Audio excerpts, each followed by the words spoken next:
गांधी से तुलना कर घिरे धनखड़, संजय राउत ने धनखड़ पर साधा निशाना।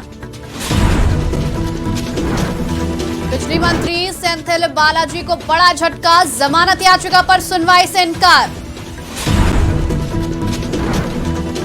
आम आदमी पार्टी को सुप्रीम कोर्ट ने फिर लगाई फटकार, कहा प्रचार पर करोड़ों खर्च कर सकते हैं और रेल प्रोजेक्ट पर नहीं।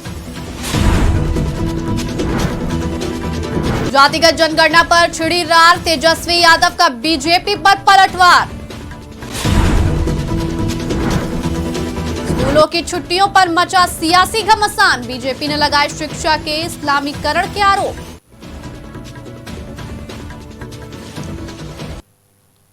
नमस्कार, मैं हूं आपके साथ नबीला उरूज और आप देख रहे हैं आज की खबर। रुक करते हैं देश की तमाम बड़ी खबरों की तरफ।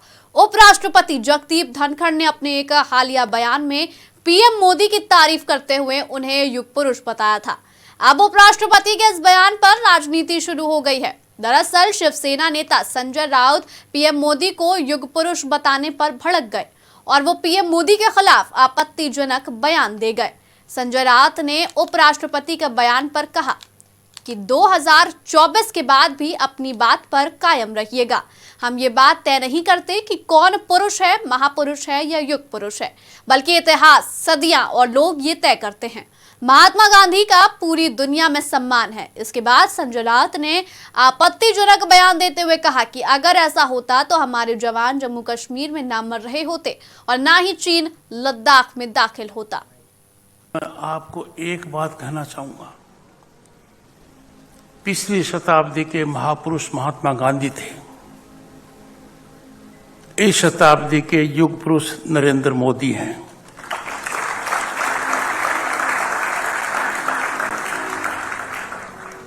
महात्मा गांधी जी ने सत्याग्रह और अहिंसा से हमें अंग्रेजों की गुलामी से छुटकारा दिलाया। भारत के यशस्वी प्रधानमंत्री श्री नरेंद्र मोदी जी ने देश को उस रास्ते पर डाल दिया जिस पर हम सदैव देखना चाहते थे।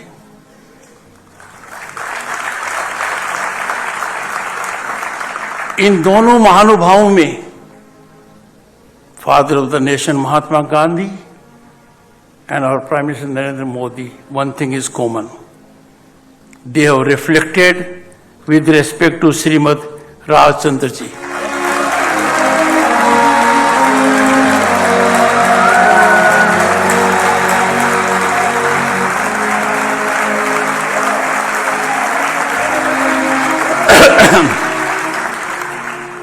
You will never find a parallel in history that two great men recognized globally have understood the worth, significance, role, motivational force of Rajchandra ji.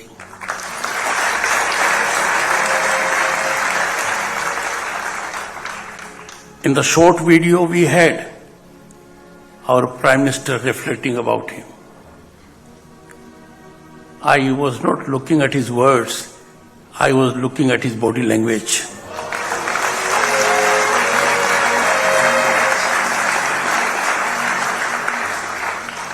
And father of the nation, Mahatma Gandhi, about whom Einstein said, future generations will find it very difficult to believe कि ऐसा आदमी इस planet पर था। उन महात्मा गांधी जी ने राजचंद्र जी के बारे में जो कहा, that he mentored, gave me directional approach in Adhyatma. That is the greatest challenge to humanity now. आपको तमिलनाडु के बिजली मंत्री और डीएमके नेता सेंथिल बालाजी को सुप्रीम कोर्ट से बड़ा झटका लगा है। सुप्रीम कोर्ट ने सेंथिल बालाजी को स्वास्थ्य आधार पर जमानत देने से इनकार कर दिया है, जिन्हें ईडी यानी प्रवर्तन निदेशालय ने मनी लॉन्ड्रिंग मामले में गिरफ्तार किया था। सुप्रीम कोर्ट का कहना है कि सेंथिल बालाजी की हालत जमानत पाने के लिए बहुत गंभीर नहीं लगती है और कहा कि वो ट्रायल कोर्ट के समक्ष नियमित जमानत के लिए आवेदन कर सकते हैं। इसके बाद बालाजी के वकील ने सुप्रीम कोर्ट से अपनी जमानत याचिका वापस ले ली। बता दें कि सेंथिल बालाजी को 14 जून को ईडी ने नौकरी के बदले नकदी घोटाले से जुड़े मनी लॉन्ड्रिंग मामले में बालाजी को गिरफ्तार किया था। गिरफ्तारी के समय खूब ड्रामा भी हुआ था। बालाजी के रोने की तस्वीरें भी वायरल हुई थी। गिरफ्तारी के बाद ईडी की गिरफ्त में ही उनका इलाज भी कराया गया। बालाजी पूर्ववर्ती अन्ना द्रमुक शासन के दौरान परिवहन मंत्री भी रह चुके थे। बढ़ते हैं अगली खबर की तरफ। Delhi Meerut rapid rail transport system project के लिए फंड न जारी करने पर सुप्रीम कोर्ट ने दिल्ली सरकार को एक बार फिर से फटकार लगाई है।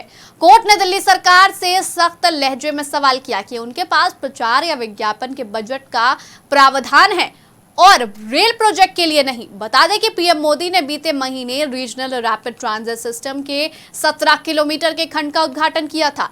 न्यायमूर्ति संजय किशन कौल ने इस मामले की सुनवाई करते हुए दिल्ली सरकार से सवाल किया कि आप विज्ञापन के लिए 500 करोड़ रुपए का बजटीय प्रावधान कर सकते हैं, लेकिन आप इस परियोजना के लिए 400 करोड़ रुपए का प्रावधान नहीं कर सकते। बता दें कि केजरीवाल के नेतृत्व वाली सरकार द्वारा सूचित किया गया था कि कुछ तबादले किए गए हैं। इसके बाद कोर्ट ने सरकार को फटकार लगाई। बढ़ते हैं अगली खबर की तरफ। बिहार के डिप्टी सीएम तेजस्वी यादव अपने मंत्रिमंडल के कई मंत्रियों के साथ सोनपुर मेले के उद्घाटन कार्यक्रम में पहुंचे थे।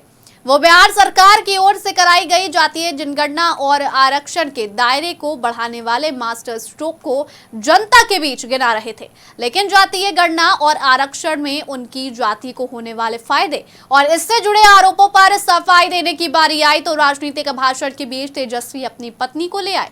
खुद को जातिवाद के आरोपों से निर्दोष बताते तेजस्वी सफाई देते दिखे कि वो जातिवादी नहीं है। उन्होंने क्रिश्चियन लड़की से शादी की है। तेजस्वी ने कहा, भाई हमको कहता है लोग जातिवादी, मेरी बीवी जो है वो ईसाई धर्म की है।